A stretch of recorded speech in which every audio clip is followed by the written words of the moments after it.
예, 반갑습니다. 하단에서 맑은 누리 한의원을 하고 있는 강재훈입니다.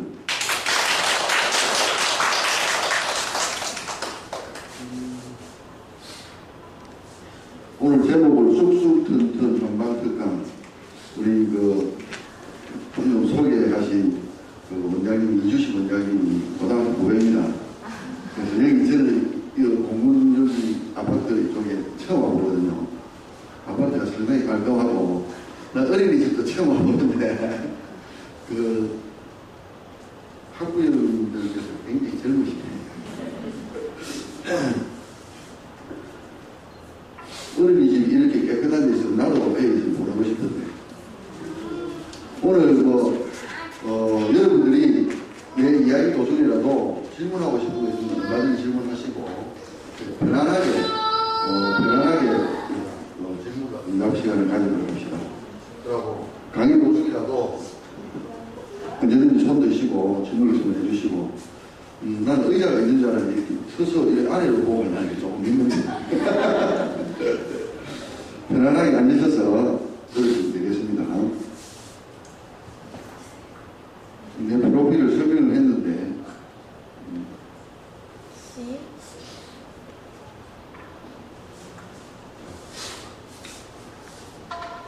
위에 그림은 얼마 전에 우리 막내 막둥이, 우리 애가 셋입니다. 막둥이 중학교 1학년인데 평안반도 쪽에 놀러 가가지고 한 띠바에서 띠들 배꼽 노는 사진을 다시 그리고 요 사진은 우리 직원들, 우리 예쁜 직원들하고 청학산 야외에 가가지고 찍은 겁니다. 오래간만에 가서 기분도 좋고 공기도 좋더만요. 자, 오늘 할 거는 목록이 이렇게 나와 있습니다. 인생 100세, 여러분들 아직 30대로 이렇기 때문에 실감이 안 날 건데, 이제 40이 있고 50이 되고 이러다가 건강에 대해서 걱정도 많이 하고, 내 노후 인생을 어떻게 살아가야 될 것인가 이런 생각도 많이 합니다. 자, 인생을 100세를 사는 것은 우리의 꿈이었어요. 그런데 지금은 이제 실현 가능한 시대가 오고, 여러분 시대 때는 아마 평균 나이가 한 85세, 88세에 올라갈 거예요. 그래서 저도 100살 이상을 건강하게 살아가려고 열심히 운동하고 있습니다. 여러분 운동합니까? 운동 열심히 해요, 학부님. 열심히 해야 됩니다.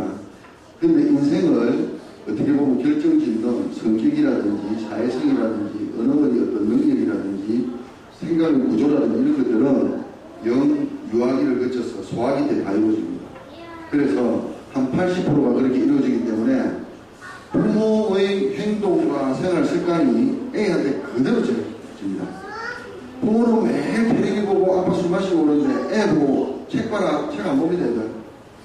부모가 책을 봐야 애가 책을 봅니다. 부모가 운동을 열심히 해야 애가 그걸 보고 운동을 열심히 합니다. 그리고 엄마 아빠가 운동하는 습관을 가져야지 애가 그 습관을 못 따라와요. 그래서 부모의 행동이 굉장히 중요합니다. 오행과 인생이 있는데, 오행이란 말 들어봤어요? 오행에 대해서 아는 사람, 사람들은 조금이라도 아는 사람. 달력이 나오잖아요. 카토금수, 그 다음에 해와 해일, 달월, 그죠? 그것도 안 봤어요? 오행이라는 것은 음양오행이라고, 동양학을 하는 가장 기초가 음양오행입니다. 여러분 글을 찍으려면 한글을 알아야 되고, 동양학이라면 한의학을 비롯해가지고 어떤 풍수지리학도 들어갈 것이고, 그 다음에 여러 부수적인 학문들이 많습니다. 그런 학문들이 우리가 이제 일제시대에 나라가 치고 상식적으로 일제가 합병을 함으로 인해가지고 우리가 학문들이 다 죽어버렸어요. 그리고 살아남은 거라고 한의학, 간호학도 살아남은 거였어요. 그 한의학을 하고 동양학을 하려면 음양오행에 대해서 모르면은 동양학을 하는 기호를 모르는 거예요. 기호를 모르면 풀 수가 없잖아요. 기초가 오행입니다. 그럼 오행은 계절을 보고 치상한 것이기 때문에 우리 인생도 보면 봄여름 가을 겨울이고 하루 중에도 아침, 점심, 저녁, 밤이죠. 그렇듯이 순환하는 거예요. 그래서 동양학의 어떤 그 설명은 연역적이지만은 순환의 원리입니다. 모두. 자, 우리 인생을 이렇게 나눠볼 수 있죠. 목과 토금수로. 여러분들은 목이라면 나무, 화이라면 여러, 물, 검 하면은 쇠, 수 하면은 물, 이렇게 알고 있죠. 이거는 1차원적이고 2차원적인 어떤 오행을 하는 거고, 원래 오행은 봄의 기상을 치상해서 목으로 정했어요. 목의 어떤 그 기운이 봄에 돼요. 겨울을 지나고 봄에 들판에 나가면은 푸른 생명들이 쑥이 올라오고 들판에 풀들이 막 자라죠. 올라오는 그 기상이 위로 뜨면서 옆으로 쫙 퍼지는 그런 기상이 성날이라는 말을 쓰는데 그건 한자가 좀 어렵습니다. 성, 위로 오를 성, 옆으로 달리 달자. 그래서 성날이라는 말을 쓰는데 어쨌든 그 계절의 기상을 상을 잡아서 치상을 해서 요약해가지고 딱 꽂고 난 게 목입니다. 나무가 아닙니다. 이건. 그래서 인생의 봄에 해당하는 시기는 유수화기를 거쳐서 청소년기까지가 인생의 봄에 해당하죠. 그래서 만 18살, 그죠? 그래서 유아기는 영아기, 유아기, 수화기를 나뉜다, 그죠? 청소년기, 그 다음에 청년기가 절정, 여름, 20대. 20대가 인생에서 가장 체력적으로 또 어떤 심리적으로 에너지가 왕성한 시기죠. 그래서 여름입니다, 여름. 여름은 화가 뻗치죠. 햇빛이 쫙 에너지 쬐고 나무가 쑥쑥 크죠. 그래서 여름의 화의 그 취사는, 기운은 저게 염상이라고 해요. 염상. 한자로 쓰면 염상이라는데 불박사 중에서 위로 끌어오르는 그 기운을 염상이라고 해요. 그리고 청년기를 지나서 장년기 30대, 그 다음에 40대, 장년기는 30, 40대를 장년기라고 하죠. 그 다음에 중년기, 가을이 됩니다. 중년기에도 50대가 있죠. 그래서 60대를 지나서 노년기. 자, 이제 100을 살면 60대 지나면 어떻게 돼요? 40년이나 세월이 있죠. 여러분들은 퇴직하고 60이 됐을 때 40년 동안 뭐하고 사실래요? 그거 굉장히 중요한 겁니다.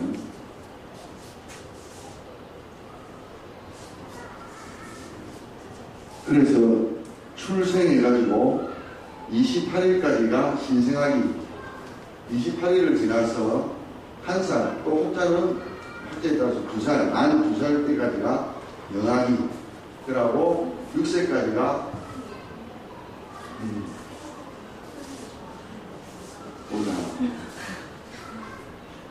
영아기, 유아기, 요까지가 6세까지를 유아기라고 해요. 그래서 이건 영하고 유하고, 그 다음에 6세 이후가 소아라고 하죠. 그래서 초등학교 5학년, 6학년까지를 우리가 이제 소아라고 하고, 그 이후를 사춘기라 해가지고 청소년이라고 합니다. 18살까지를. 그래서 요 18살까지가 인생의 봄에 해당하는 것이고, 목에 해당하는 거예요. 목은 봄입니다. 그죠? 그래서 목의 기운은 목에 해당하는 거예요. 사람은 장부에서 간입니다. 간이 우리 어떤 그 영양이라든지 혈액을 저장도 하지만은 소통을 시키시는 중요한 곳이에요.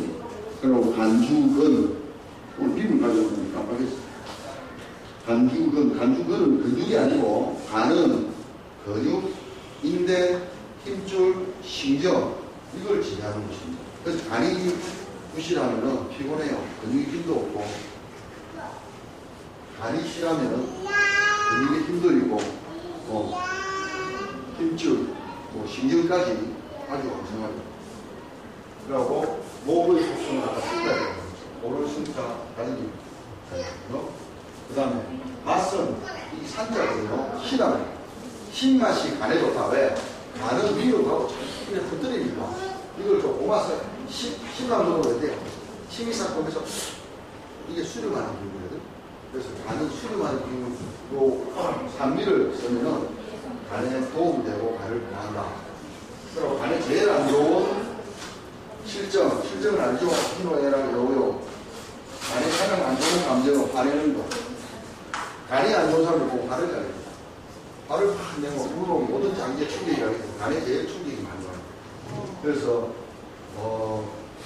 지금 뭐 비형 간염이 있고 간이 안 좋고 피곤하고 이런 사람들은 되도록이면 화를 내지 말고 몇 번 늦춰서 화낼 걸 조금 늦추면 화가 안 납니다. 화가 대긴할 때는 걸으세요. 산책하면 한 시간만 걸어도 좀 내려갑니다. 부부싸움 얘기하고 나면은 뭐 던지고 부수지 말고 보낸다니까 그래 산책하면서 따라왔습니다. 금근모, 수생모 이런데 요거 설명하면 아주 쉬운데 수가 어머니고 목이 아들입니다. 어머니가 아들을 잘 키워주고 그리고 수는 뭐냐 장기주가 콩팥입니다.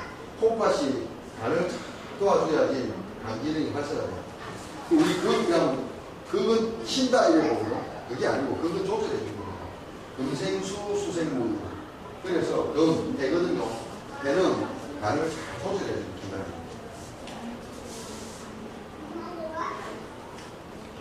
자, 한의학에서 불가고 휴가를 하는데 어떻게 키울까요? 여러분들마다 생각이 다 다르겠지만 한의학에서는 자연의 이치에 순응하는 그런 사람으로 키워야 된다.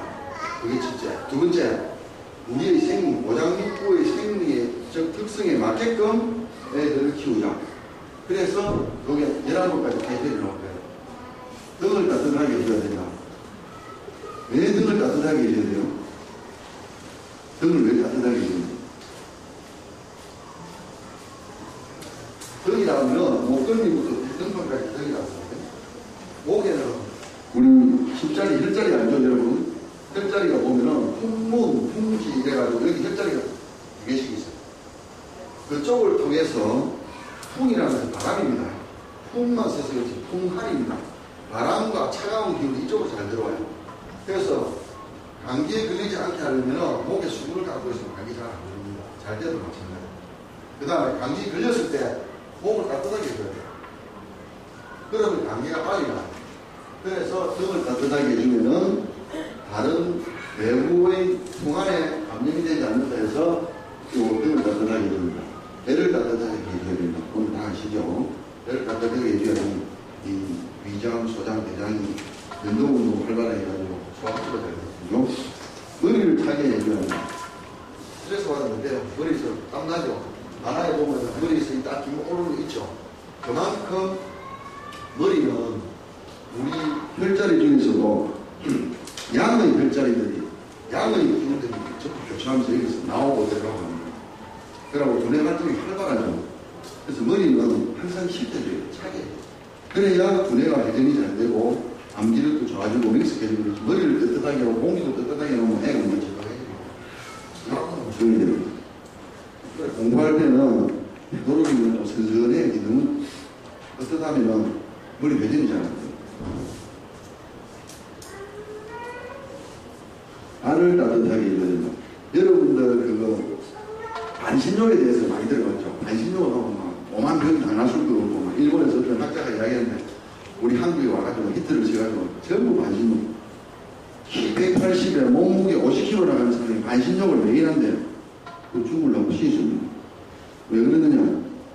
반신욕을 하면은 우리 몸에서 따뜻한 기운을 받아고 땀을 쭉 짜냅니다. 왜? 온도를 식혀야 되니까. 땀을 내야 온도를 식잖아요. 조절이 되잖아요.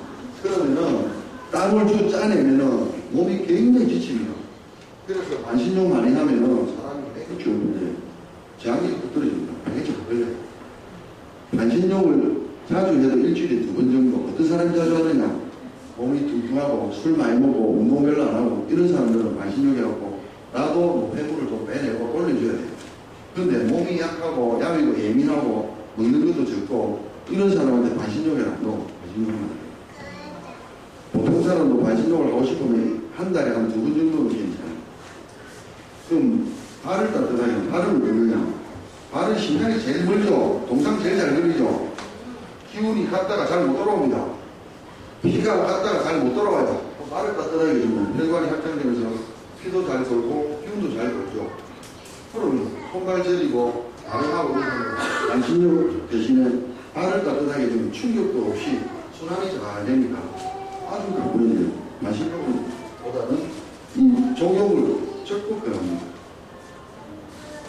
그러고 가슴을 서늘하게 한다. 여자들 잘 변하죠. 응? 복장이 틀린다. 이 화가 밑으로 잘 못 내려가고 중간에 보다 더 습기가 끼가 있으면 훨씬 올라옵니다. 그래서 가슴은 머리와 마찬가지로 스트레스에 굉장히 약해요. 심장이 계속 뛰고 있는데 열이 잘 납니다. 가슴은 항상 서늘하게 됩니다. 그래서 여러분 잘 때 따뜻한 물을 빼놨다. 수분하고 음식을 따뜻한 것은 뭐 음식을 찬 걸 먹고 물을 찬 걸 먹으면 좋다는데 그거는 잘못된 짓입니다.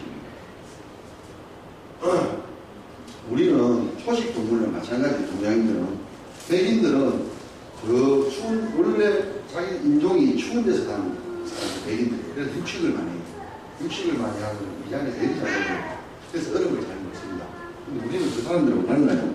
그래서 체온이 36.5도이기 때문에 그 한 20도 이상 되는 미지근한 물을 먹어야지 체온을 뺏기지가 않습니다. 그러고 들어가서 충격을 안 받아요. 식도나 위장이. 그래서 여러분들이 양주를 먹을 때도 따뜻한 물을 안 먹어보세요. 그러면은 그 다음에 굉장히 가뿐합니다. 따뜻한 음식을 드시면은 위장, 식도, 소장, 대장까지 좋아집니다. 애들도 마찬가지입니다. 애기를 키워봐서 알겠지만 애기 운다고 어디를 편다든지 애기 운다고 막 얼른 하지 말고 애기가 어떤 상황이 있는지 똥을 쌌는지 오줌을 쌌는지 아니면 온도가 높은지 습기가 찼는지 너무 건조한지 이런 걸 잘 살펴가지고 애기 울음을 어떤 애기가 편안하게 해줄 수 있는 그런 것들이 없나 잘 살펴봐야 되고 젖도 너무 자주 먹이면은 애들이 위장의 용량이 커지고 위장의 용량이 커지고 위가 부으면 애가 소화가 잘 안 되겠죠. 그 다음에 살이 찔 수 있습니다. 그래서 항상 시간을 좀 정해놓고 주는 게 좋고 옷을 애들한테 두껍게 입히고 자는데 입을 차낸다고 입을 다시 덮어주고 그럴 필요 없습니다. 애들은 성인에 비해서 간이나 지라가 크기 때문에 간과 지라의 활동이 왕성하면 온도가 얼음도 조금 높아요. 그래서 조금만 움직여도 열이 빨리 나고 땀이 납니다. 더운 옷을 입히면 어떻게 되죠? 땀이 발달하게 나니까 감기도 잘 들립니다. 애가 약해질 수 있고 너무 덜게 재우면 안 좋습니다. 좀 선선하게 되어요. 그렇다고 에어컨 팍 들어가는 게 에어컨 안 좋은 거 알죠? 애들도 바람이 많이 안 불어도 바깥에 나가야 햇빛을 받고 피부에서 비타민 D를 형성해가지고 영양소도 만들고 그 다음에 경치도 보고 좋은 공기도 마시니까 애가 정서적으로 굉장히 안정이 되죠. 아파트에 딱 가다 놓고 애 키우면 애가 정서가 빵입니다. 빵. 그래서 애가 난폭해진다든지 우울증이 된다든지 너무 가두고 키우면 안 돼요. 낯선 것을 보이면 낯선 거 처음 보고 흉측하고 좀 이상한 거는 애들한테 안 보여야 돼요. 애들은 적응이 안 되기 때문에 충격을 받습니다. 놀라면은 경기한다든지 감정적으로 애들이 충격을 받으면 병이 나요. 그래서 애들한테는 항상 익숙한 걸 보여주고 낯설거나 흉측하거나 이런 거 아주 조심스럽게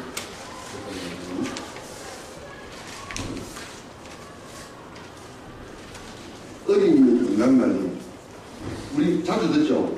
옛날에는 못 먹고 살아서 키나 몸무게가 전부 참 마르고 키가 잘 안 컸습니다. 영양이 부족해서. 요즘은 영양이 부족한 사람이 거의 해결이 다 되죠. 그 정도로 우리가 잘 사는 나라가 됐으니까. 근데 키도 크고 몸무게도 많이 나가는데 이 체격은 좋아졌단 말이에요. 근데 문제는 뭐냐? 비만이 많아. 먹는 거에 비해서 운동을 안 합니다. 칼로리에 비해서 운동을 안 합니다. 거기다가 또 운동을 시켜보니까 운동하는 능력, 체력은 빨라집니다. 우리 때보다 더 못돼요. 우리 때보다 발굽히기, 줄넘기, 턱걸이 이런 게 더 안 됩니다. 그래서 체격은 커졌는데 체력은 떨어져 버렸다. 왜 그럴까? 부모님들이 곰곰이 생각해야 됩니다. 아파트 문화가 생기고 이런 게 굉장히 문제가 있는 거죠. 아파트 사니까 편하죠. 편한 대신에 애들한테 안 좋습니다. 산우유나 음료수는 위장을 약하게 우유는 차게 먹으라고 우유 따뜻하게 먹어요. 특히 애들 차게 먹여서 설사하는 애들 따뜻하게 먹으면 설사 안 합니다. 우유 많이 먹이지 마세요. 우유에도 유지방이 있고 뭐 이런 이야기를 길어서 그렇지만 지금은 그 우유 짜는 소가 마음대로 놀면서 짜는 게 아니고 늘 같이 갖고 우유만 짭니다. 농장식 농장입니다. 농장식 농장 알죠? 그 양계장에 가면 5만 마리, 10만 마리 되는 닭이 전부 딱 같이 갖고 요것만 하고 있어요. 꼼짝 못하게 만들어서. 그러면 동물들이 얼마나 스트레스 많이 받겠어요. 스트레스 많이 받으면 백나지요. 백나면 항생제를 몇 배로 찔러대죠. 항생제 종류도 엄청 많이 다 있습니다. 그 많이 자라게 하기 위해서 성장 호르몬을 씁니다. 성장 호르몬은 암 환자가 먹으면 암이 크거든요. 그러니까 이런 것들을 우리가 알고 있으면 못 먹는 게 아니라 조심해서 먹어야 되고 산우유나 음료수는 차가운 게 들어가면 아까도 그랬죠. 애들은 위장이 약하기 때문에 체온을 배합해서 이 차가우면 운동을 잘 안 하게 돼요. 소화불량이 됩니다. 그래서 설사를 한다고 배 아프다고. 배 아프다 이러면 애 따뜻하게 먹으면 돼요. 따뜻하게 빼야 돼요. 달달한 음식 많이 먹죠. 뭐 음식에도 들어가고 과자도 들어가고 빵에도 들어가고 다 달달하죠. 나도 달달한 거 좋아하는데 달달한 음식 살찝니다. 칼로리가 높아요. 그 다음에 이 달달한 음식이 단 음식은 이 여러 개 만들어요. 완화시킨다. 위장도 이래 운동해야 될 건데 이래 운동하게 만들고 몸도 늘어지게 만들고 그래서 달달한 음식을 먹으면은 소화가 잘 안 되고 사람이 늘어집니다. 살이 찌고 또 애들한테 이빨 썩죠. 그래서 되도록이면 달지 않은 음식, 달지 않은 과일을 주는 게 좋은 거예요. 아침 먹게 됩니다. 아침 안 먹으면 점심 때 폭식을 할 수 있고 불규칙한 식사 습관은 아기의 위장을 튼튼하지 못하게 만듭니다. 그 다음에 간식을 자주 주는 것도 안 좋습니다. 요 어린이집 선생님도 잘 들어야 됩니다. 간식을 자주 주면 야로 쉬어야 돼요. 위장도 쉬는 데가 있어야 돼요.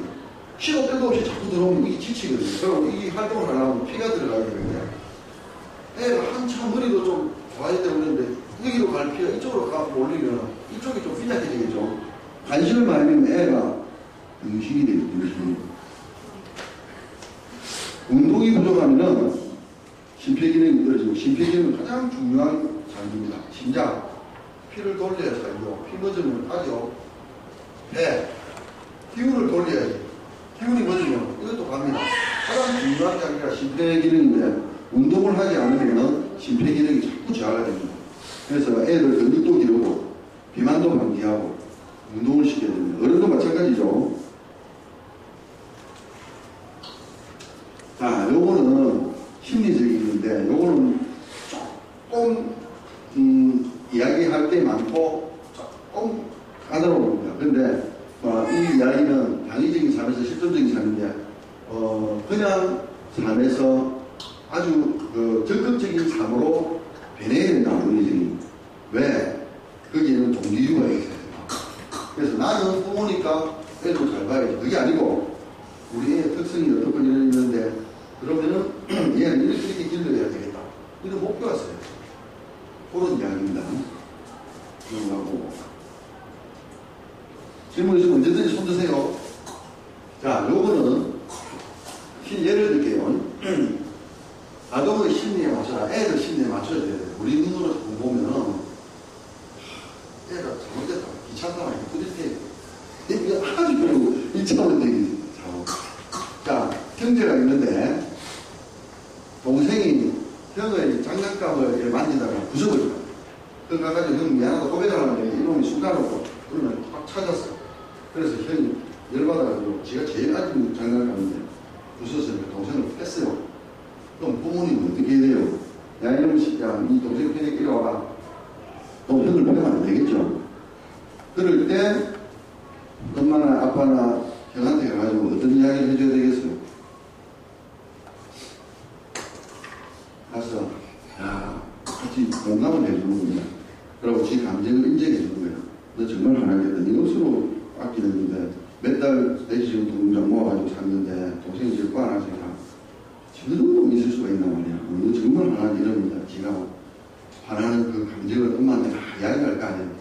맞다, 나 이해한다. 공감해주고 그리고 다시 한번 너 정말 화나겠다 인정해주고 그들이 팽을까지 인정하느냐? 인정하면 안 되죠. 그죠? 화가 나더라도 폭력을 쓰면 안 된다는 걸 가르쳐줘야 돼요. 그래서 자, 네가 화는 났지만 폭력은 아주 안 좋습니다. 방법을 달리 해야 돼요. 다음에 또 이런 일이 있으면 안 되니까 그때는 동생을 불러서 정말 화나는데 네가 입장 바꿔놓고 한번 생각해 볼래? 네 아끼는 물건 내가 이렇게 주워놓으면 네 좋겠나? 다시 다음부터는 부서진 이거는 할 수 없지만 그 물건에 손대지 말고 거짓말 하지 말고 숨기지 마라. 그리고 형 물건에 손댈 때는 항상 이야기를 하고 손대라. 그러니까 너무 화가 나는데 너 오늘은 봐준다. 응? 이 정도로 이야기를 하고 그칠 수 있도록 행동을 이끌어줘야 돼. 그래 해야 다음에 화가 났는데도 안 두드리 펴고 불러서 조용히 타이르고 자기 감정을 추스릴 수 있고 다른 쪽으로 애를 유도해 줄 수 있는데 이거 화가 나니까 감정을 주체를 못해서 때린다. 그럼 걔는 폭력을 계속 쓸 수 있어요. 그래서 부모님이 애를 달래주는 것은 제일 먼저 공감해주고 인정해주고 그 다음에 행동적으로는 잘못된 걸 끌어준다. 방향을 끌어준다. 이게 아주 중요합니다. 자, 여기까지 뭐 질문이 궁금한 거. 벽보고 이야기하는 것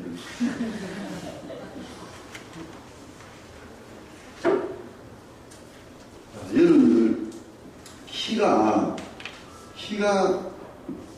크는 데는 여러 가지 원인이 있습니다. 키가 어떻게 자라는지 또 작은 키는 왜 작은지 키가 애가 태어나면은 50cm 정도 돼요. 조금 차이가 있겠지만 그 다음에 1년 자라는데 20cm 또 1년 자라는데 20cm 그래서 만 2살이 되면은 90cm 정도 자라요. 조금 차이가 있을 겁니다. 그 이후부터는 사춘기까지 한 평균 5cm 이쪽부터 자라요. 키 작은 사람은 4cm, 3.5cm 이렇게 자라고 키 큰 애들은 6cm, 7cm, 8cm까지 자라요. 1년에.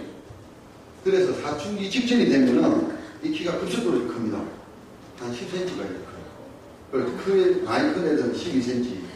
내 친구가 지금 187되는 친구였는데 그 친구는 좀 고등학교 2학년 때 내보다 작았는데 여름방학 때 한 달 반 딱 갔다 오더만 거짓말 안 하고 키가 7cm인가 8cm였어요. 한 달 반 동안에. 그런 친구도 있어요. 근데 어쨌든지 평균은 그렇게 큽니다. 그래서 사춘기 직전에 한 2년간은 사춘기까지 10cm, 10cm가 한 20cm 이상 크는 사람도 있고 이하로 크는 사람도 있고 그렇게 키가 크는데 키가 안 크는 애들은 두 가지입니다. 외소증이 있고 저성장증입니다. 외소증은 유전적이라든지 어떤 병이 있어서 2차적으로 키가 못 크는 병 때문에 저성장증은 몸은 건강한데 키만 안 크는 거예요. 그게 한방성장 치료를 할 수 있는 애들입니다. 그런데 모든 질병이 그렇듯이 키 크는 성장 치료도 10명 중에 10명 다 성공할 수는 없습니다. 10명 중에 7명 성공하면 성공입니다. 그렇지. 그 병원은 굉장히 잘 치료하는 곳이에요. 그리고 2~3명 정도는 해당 사항이 안 됩니다. 성장 호르몬이라는 것은 성장 호르몬에 대해서 한마디라도 할 수 있는 분 손들어봐요. 혹시 성장 호르몬 치료를 받고 있는 분 없어요? 애가 적어서. 성장 호르몬은 우리 몸에 여러 가지 신호전달 물질이지만 성장을 유도하는 호르몬입니다. 말 그대로. 그래서 우리 뼈마디, 말단, 무릎, 뼈 끝에 있죠. 끝에는 연골이 있는데 그 연골이 칼슘을 침착시켜서 이제 길이 자라면 하면 키가 크는 거예요. 다리가 길어지면 키가 큽니다. 척추보다는 다리가 훨씬 빨리 길어집니다. 그래서 그걸 도와주는 호르몬이 성장 호르몬인데 18세까지는 성장 호르몬이 키 크는데 사용되는데 요즘은 애들이 좀 조숙하니까 성호르몬이 빨리 분비가 돼요. 사춘기 때 성호르몬이 분비가 돼요. 남자는 남성 호르몬, 여자는 여성 호르몬, 그죠? 에스트로겐, 이게 분비가 되면서 성장 호르몬이 줄어듭니다. 그리고 이게 한 2년 지나면은 성호르몬이 분비된 지 한 2년이 지나면 성장물이 다 깨버려요. 성장 호르몬이 길이 자라면 성장 호르몬이 없어진다.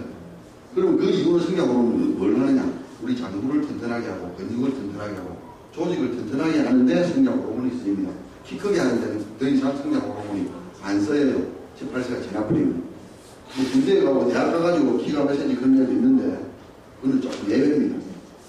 그래서 성장 호르몬이라서 우리 몸에 굉장히 필요한 호르몬이다. 그렇다고 키가 작은데 성장 호르몬 치료를 한다. 그런 데가 많잖아요. 대학병원에서 하거든요. 그러면은 우리가 사실은 이만큼 키가 클 수 있는데 성장 호르몬 치료를 성장 호르몬 주거했거든요. 주사를 해보면요. 이만큼 클 예지가 있는 키를 단기간에 이만큼 크게 만들어요. 또 무슨 사람이 큽니다. 평균보다 더 나아요. 그러고 성장 호르몬을 쓰면은 말단 그대증후군이라든지 또 모세혈관에 문제가 생긴다든지 부작용이 많아요. 조기 사망설도 있습니다. 그래서 이런 부작용 때문에 성장 호르몬을 아주 조심해서 애들 키 크는 데 써야 되고 되도록이 많이 써야 돼요. 한방 성장 치료를 어떻게 하느냐? 보통 보면 애들이 밥을 잘 안 먹거나 몸이 부실한 애들, 감기를 잘 하는 애들 키가 잘 안 큽니다. 그러면 애들 건강하게 만들어줘야 돼요. 그리고 바싹 말란 애들, 밥 잘 안 먹고 감기 잘하고 이런 애들은 밥을 잘 먹게 소화기능을 활성화시키면서 기운을 도와주고 이 키 큰 애들도 콩팥 기능이 활성화돼야 되거든요. 콩팥이 폐에 영양 공급을 하는데 굉장히 중요합니다. 그런 쪽으로 약을 쓰면서 거기다가 녹용을 써주면은 녹용은 영양 덩어리입니다. 애들이 어느 정도 좀 불어나면서 건강해지면서 키가 크기 시작해요. 밥도 잘 먹고. 왜? 녹용을 쓰다 불어나는 몸이 살이 찌가지고 불어나는 게 아니고 근육이 이제 서서히 이렇게 좀 보통 사람같이 이렇게 완화가 됩니다. 완화가 되고 애가 건강히 돌아오면서 밥을 잘 먹기 시작하고 그러면서 키가 큽니다. 그리고 뚱뚱한 애들, 그 성조숙증 있는 애들 있죠. 이런 애들은 비만 치료와 조숙증 치료를 하면서 성장 치료를 같이 개발하는 거예요. 그런데 양약 같은 뭐 비만 치료제 따로 있고 뭐 성조숙 따로 있고 키 크게 하는 약 따로 있고 그게 아니고 한방은 가장 큰 뿌리를 보기 때문에 애의 건강을 바로 세우는 것이 가장 중요합니다. 건강을 바로 세우는데 치료를 하면은 비만 치료, 성조숙증 치료, 키 크는 거 다 해결이 돼요. 왜? 내 몸은 구조적으로 잘 짜여 있기 때문에 뿌리만 조금 튼튼하게 해주면은 우리 몸이 알아서 다 치료를 해나가요. 그게 한방치료의 원리입니다. 모든 질병의 95% 이상은 한방치료는 이런 식으로 내 건강을 바로 잡아서 다른 질병들이 같이 좋아집니다. 여성들이 뭐 약을 썼을 때, 저는 약을 먹는데 별 효과가 없어요. 그러면 아니죠. 소화 잘 돼요. 그 다음에 문제는 냉이만 하면 냉이 없어졌죠.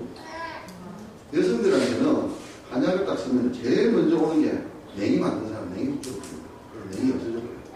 왜? 제대로 신진대사가 돌아가니까 몸에서 신진대사가 돌아가면서 온기가 돌아오니까 질은 항상 그 식초 같은 산이 분비가 돼서 바깥에서 들어오는 균들을 죽입니다. 그 산도가 떨어져버리면은 균이 들어오면서 냉이 생겨요. 그래서 산도가 강해지고 몸이 바로 돌아오면은 균을 죽이고 냉이 생깁니다.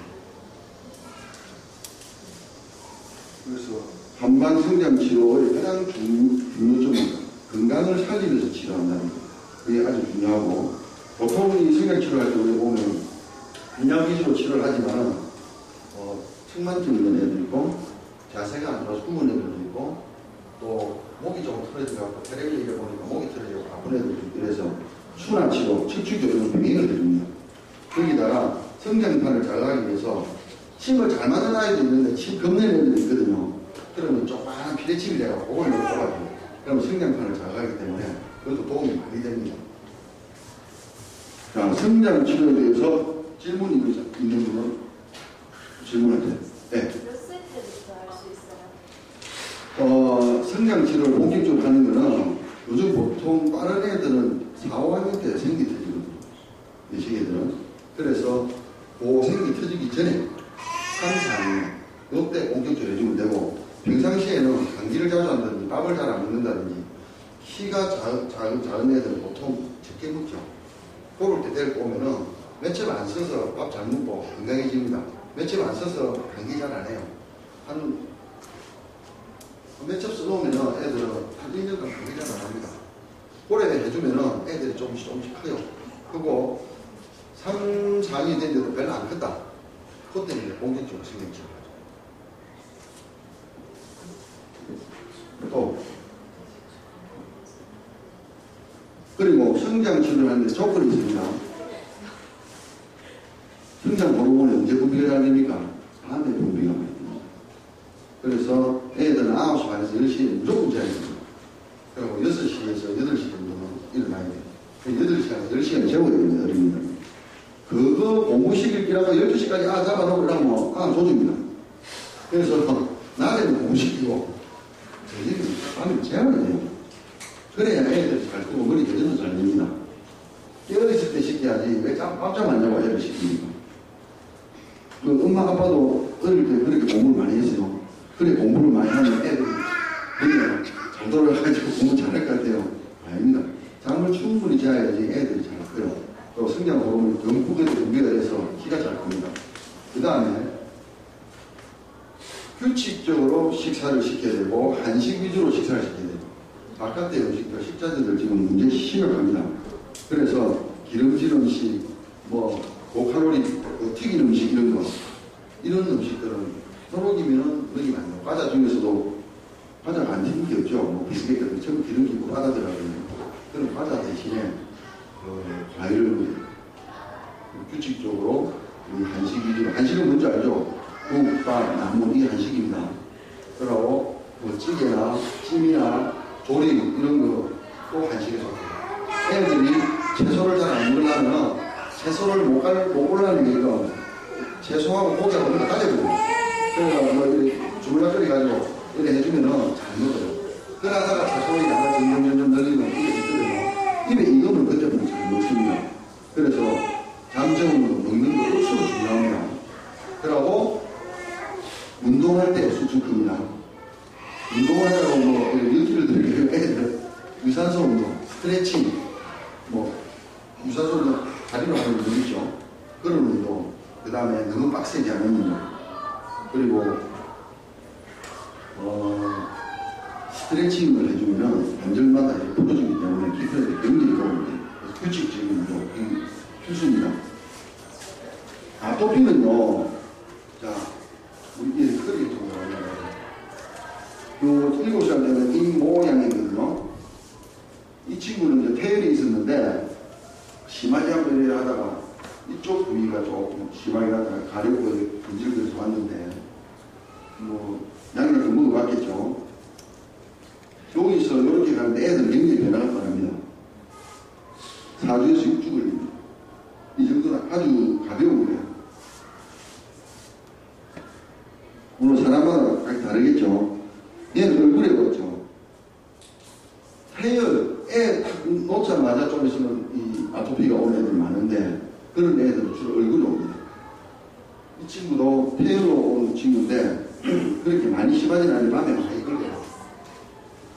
그래서 여기서 여기까지 오는데 시간은 크게 걸리지 않았어요.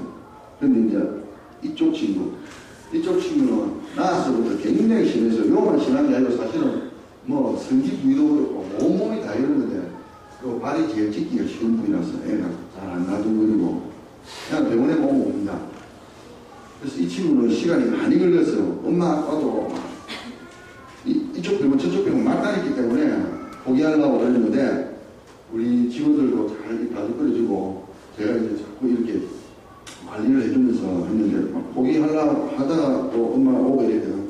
이렇게 애가 너무 먹는 것도 좀 자제를 해야 그러니까 할머니가 막 포기하려고 그래서 그 말로 딴 데 말해라. 양념 그만 나는데 이래가지고. 근데 엄마가 이제 왔는데 애가 한 4개월, 5개월쯤 지나니까 저렇게 좋아졌대요.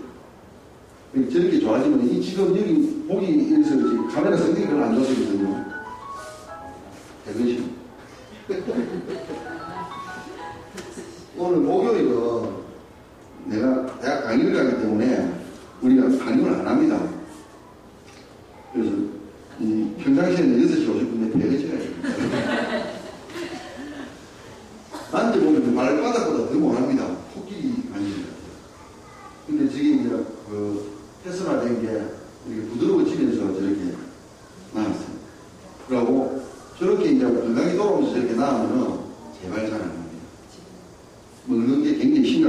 안전하면 제발 잘합니다.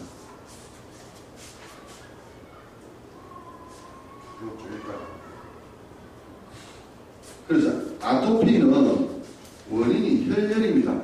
피가 더워서 오는 거예요. 피가 왜 더우냐? 유아기 때 오는 아토피는 엄마가 스트레스를 많이 받든지 신경을 많이 쓴다든지 안 그러면 먹는 게 잘못됐다든지 이래서 소화기가 문제가 생겼을 때, 또 소화기가 문제가 생기면 피가 정체가 돼요. 우울증 있는 엄마들도 있죠. 뭐 애를 있을 때 우울증 오는 사람들.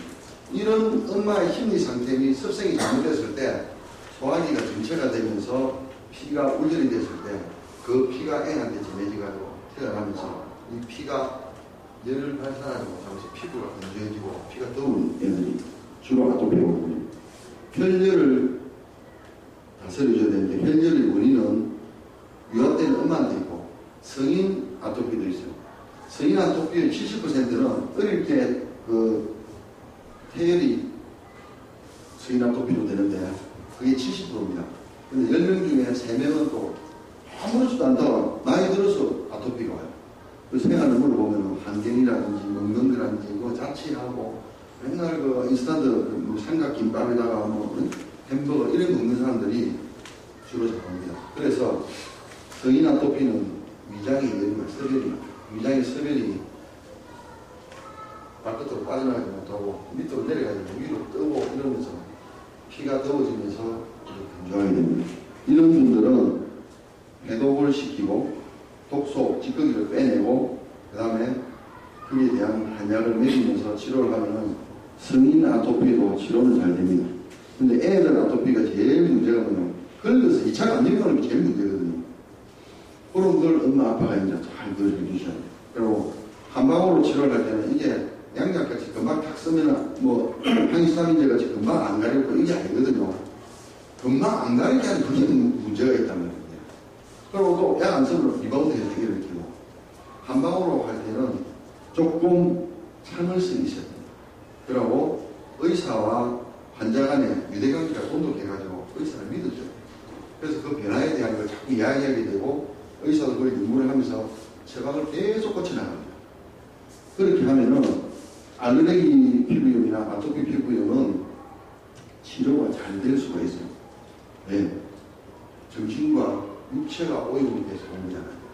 정신적인 것도 밝고 활달하게 만들어주고 육체도 활달하게 만들어주면은 정상적으로 건강이 돌아오면서 정상화되는 거예요. 그래서 피부에 알레르기도 마찬가지고 아토피도 마찬가지고 두드러기도 마찬가지고 피부에 정상은 나타났지만 원인은 기실 내 마음과 몸에 있는 거예요. 알레르기성 비염, 알레르기성 비염, 아토피에 대해서 질문된 분. 하나, 둘, 셋, 넷, 다섯, 여섯 하는데 알레르기성 비염, 알레르기성 비염도 마찬가지인데 알레르기성 비염의 원인은 폐한증입니다. 폐한, 차가운 한자. 폐가 차가워져요. 폐기관지가 차가워지면 어떻게 돼요? 지기능이 떨어져요. 지기능이 떨어지면은 알레르기가 비염이 올 수 있어요. 왜? 호흡을 잘해주고 들숨날숨이 잘 돼야 되는데 폐가 차가워지면 습기가 밑으로 온다고 위로 뜹니다. 위로 떠서 바깥 공기하고 이렇게 접촉을 하게 되면은 거기서 염증이 생기면서 재채기 나고 콧물이 나고 심하면 눈도 가렵고 콧물도 넘어오고 이렇게 됩니다. 이게 또 오래되면 축농증으로 나오고 축농증은 알레르기성 비염에서 가는 것도 있지만은 감기가 들어가서 갈 수도 있고 여러 가지 경로가 있거든요. 알레르기성 비염은 폐한증을 치료해야 됩니다. 그 원인이 여러 가지가 있는데 이 폐한증도 위장의 습기가 많아요. 소화기가 약한 사람들 잘 볼 수 있고 전신적으로 허약해가지고 면역 기능이 떨어져서 그런 사람이 많아요. 그 두 가지 원인을 제거하면서 치료하면은 알레르기성 비염도 시간이 걸리지만 치료가 잘 되는 질환이고 보조적으로 스프레이를 뿌린다든지 뭐 한약 연고를 발라준다든지 이런 것도 있는데 효과가 직방으로 나는 거 꽉꽉 뿌리고 나는 거는 약침이 돼가지고 한약재를 주사 제제화 시킨 게 있어. 그걸 이렇게 놔주면은 그 자리에서 바로 팍 때려요. 왜? 침의 효과와 약의 효과가 동시에 들어요. 그래서 약침이 알레르기성 비염에 아주 좋다는 거.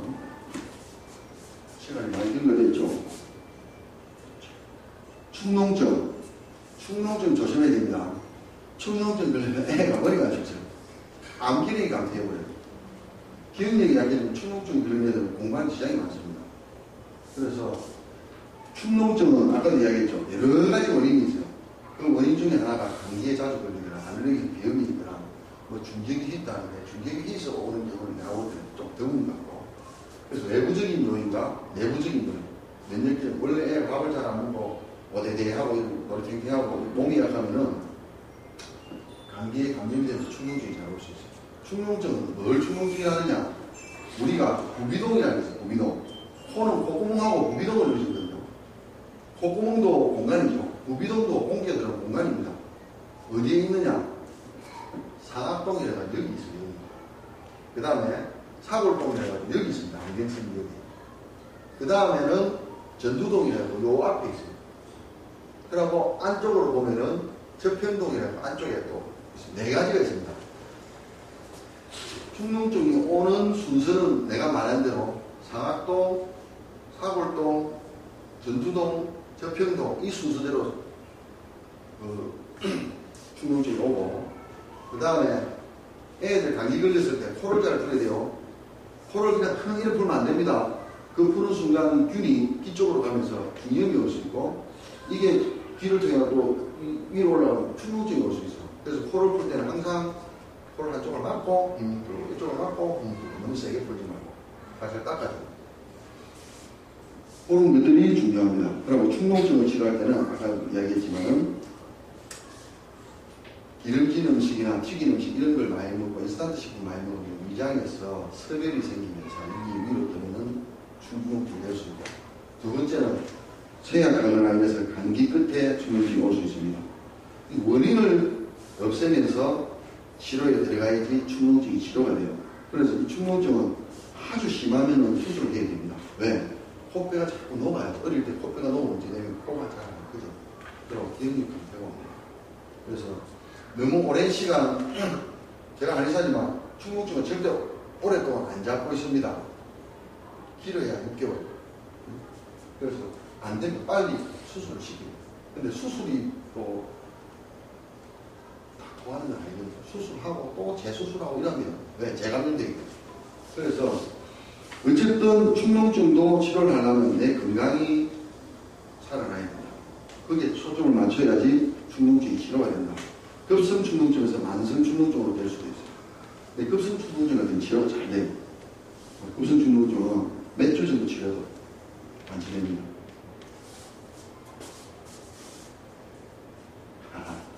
강의가 끝났습니다. 축농증이나 알레르기성 비염에 대해서 질문해 주시면 됩니다. 몇 세부터 축농증인지 알레르기성인지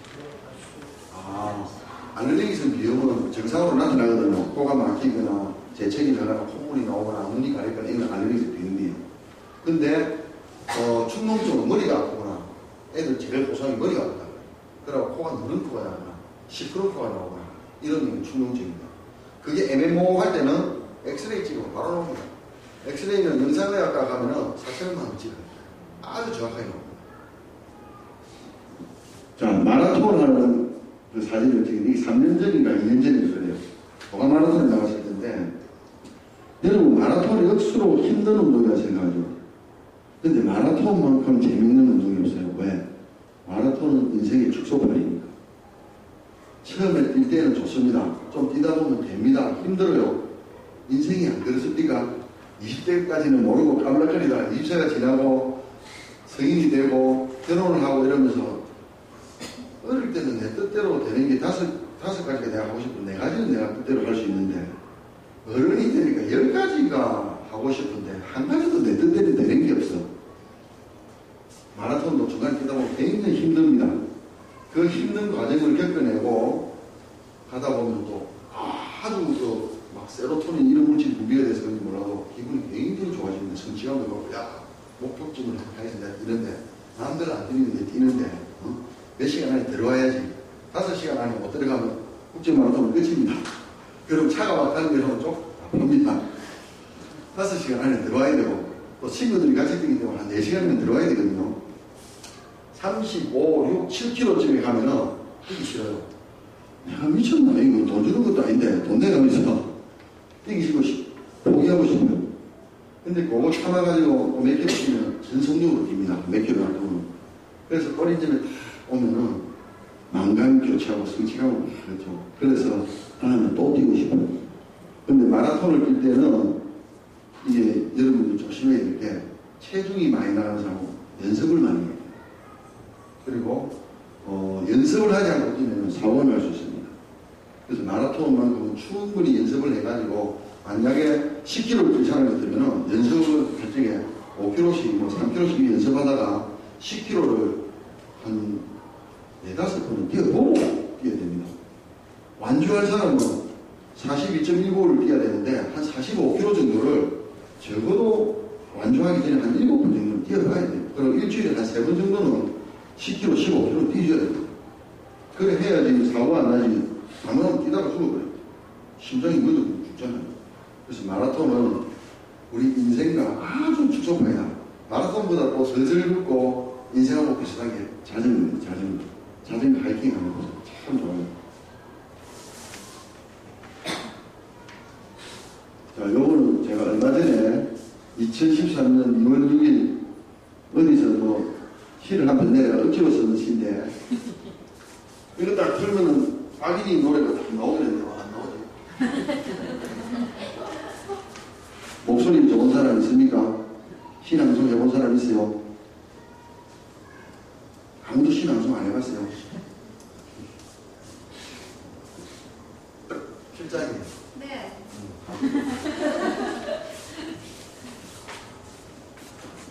여러분들 피곤하시니까 그냥 별볼일 없는 시라고 들으면서 정서적으로 조금 안정을 하시려고 해요.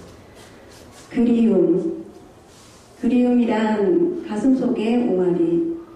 겨울비 거둔 하늘은 얄밉게 봄을 마시려 한다. 준비되지 않는 소녀에게 혼례를 강요하듯 그래도 아침은 가득한 꿈이 있어 배부르다. 그리움이란 가슴 속의 실루엣.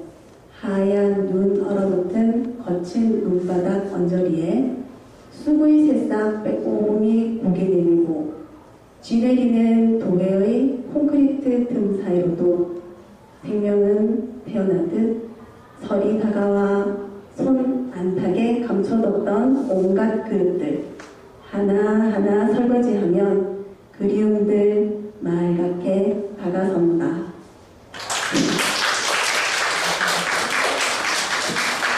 연습 안 했는데 잘하네. 이거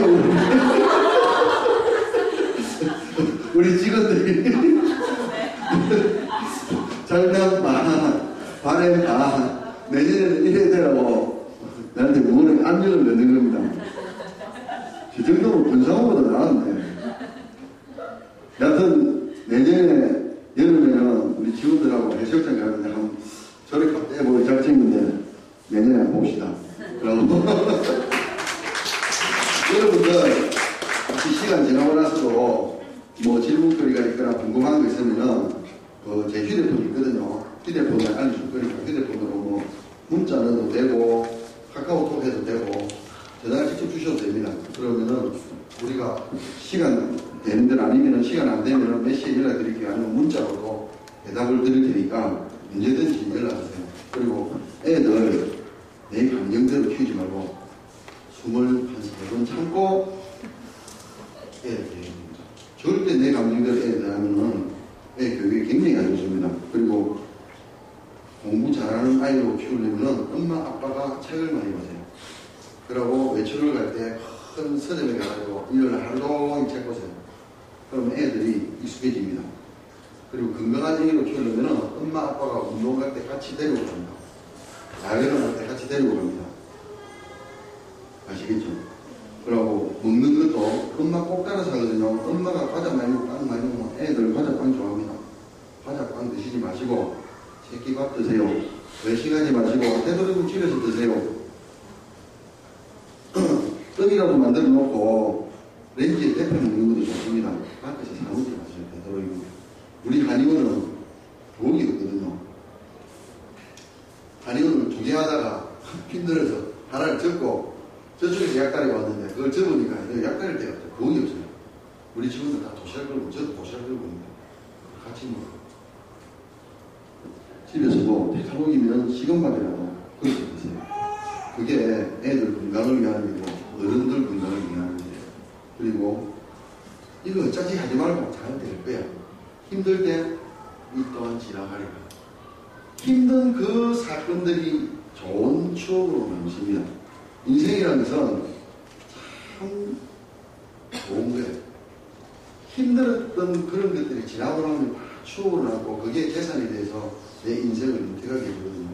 여러분들 힘들다고 좌절하지 말고 힘들다고 짜증내지 마세요. 힘든 게 있기 때문에 내가 존재하는 거예요. 그 힘든 걸 풀기 위해서 행복을 구하기 위해서 사는 거지 그것 때문에 쓰러지면 엄마 아빠가 대착이겠죠. 파이팅. 마지막으로 그 아토피 환자 빨래법 모욕법 잠시 우리 실장이 이야기를 합니다. 안녕하십니까. 말씀드리 하면 양현선 실장입니다. 네, 제가 간단하게 아토피 아이들 그 목욕법하고 세탁법 간단하게 알려드릴게요. 일주일에 한 번, 일주일에 한 번 목욕탕에서 몸을 충분히 씻으시고요. 그 다음에 고체로 된 비누는 좀 자극성이 있기 때문에 이제 한방 물비누를 이용해가지고 거품을 충분히 내는데 부드러운 타월에다가 하셔야 돼요. 그래서 때를 민다기보다도 그냥 이렇게 씻어주는 느낌으로 하시면 되시고요. 그리고 주중에는 주 1회 한 번 정도 샤워를 하시면 됩니다. 그리고 꼭 목욕 후에는 보습제를 발라주셔야 되는데 피부에 따라서는 한방 용도를 발라야 되는 경우도 있습니다. 그리고 매일매일 샤워나 목욕을 하게 되면은 우리 인체에서 만들어지는 천연 이 세균막이 파괴가 되기 때문에 그건 절대 안 되는데 지금같이 더운 여름에 애들 땀 많이 흘릴 때는요 세제 이게 물비누로 사용하지 말고 물로만 샤워를 시키는 건 괜찮고 너무 흡한 물에서 이렇게 누르고 왔다 이럴 때는 가끔 한번 물비누 사용하셔도 됩니다. 그 다음에 세탁법은요 우리가 보통 세탁 애들 옷을 이렇게 좋은 거 천연 섬유 100%를 이렇게 세탁을 계속 하고 해야 되는데 세탁기에다가 이제 화학 세제를 넣어서 돌리게 되는데요. 그렇게 되면 옷에 화학 세제가 남아 있어서 그걸 그 옷을 입고 하루 종일 이렇게 피부에 닿다 보면은 피부의 보습력이 아주 떨어지게 됩니다. 그리고 그 정전기나 옷에 냄새 좋아요. 섬유 연세 있잖아요. 그거는 강한 산소로 만들어졌기 때문에 우리 몸에 접촉성 피부염이라든지 또 알러지 반응을 일으키는 그 원인이 되기도 하거든요. 그리고 우리 세탁기에서 보면은 막 선전에도 나오는데 막 찌꺼기들 많이 있고 이렇잖아요. 그런 것들은 세탁기를 사용하지 말고 이렇게 빨래판에서 해야 되는데 굳이 세탁기를 꼭 써야 되는 상황이 있다면 발효액기를 희석하는 그 물에다가 한 2-3시간 정도를 담궈 놓으세요. 그러고는 우리가 현재 쓰고 있는 세제의 3분의 2 정도만 넣어서 충분히 돌리시게 되면은 세제 잔존량이 거의 없기 때문에 안전하게 될 수가 있는데 제가 방금 말씀드린 발효액은요 이겁니다. 우리 원장님께서 세제를 줄여서 환경 오염을 방지하게 만든 제 1호 발효액인데요. 이거는 아까 말씀드린 세제할 때 쓰는 방법도 있지만 주방이라든지 욕실, 생활에서 쓰는 경우가 참 많이 들어있는데 제 같은 경우에는 포도 같은 거 막 이렇게 씻어도 잔류 농약 이런 게 걱정이 참 많이 되는데요. 이런 거를 한 10배 정도 희석한 물에 담아놓고 먹게 되면 안심하고 먹을 수 있어요. 그래서 오늘 요거 하나 선물로 저희가 가지고 왔는데 다 쓰시고 좀 더 쓰고 싶다 이러면 빈통 들고 오세요. 저희가 무상으로 꽉꽉 채워드릴 겁니다. 네. 그리고 저기 일본에 보시면 원장님 말씀하신 원장님 핸드폰도 있으십니다. 그래서 원장님 말씀하신 대로 궁금한 거 있으시면 언제든지 전화 주시면 저희가 성실껏 답변해 드리도록 하겠습니다. 감사합니다.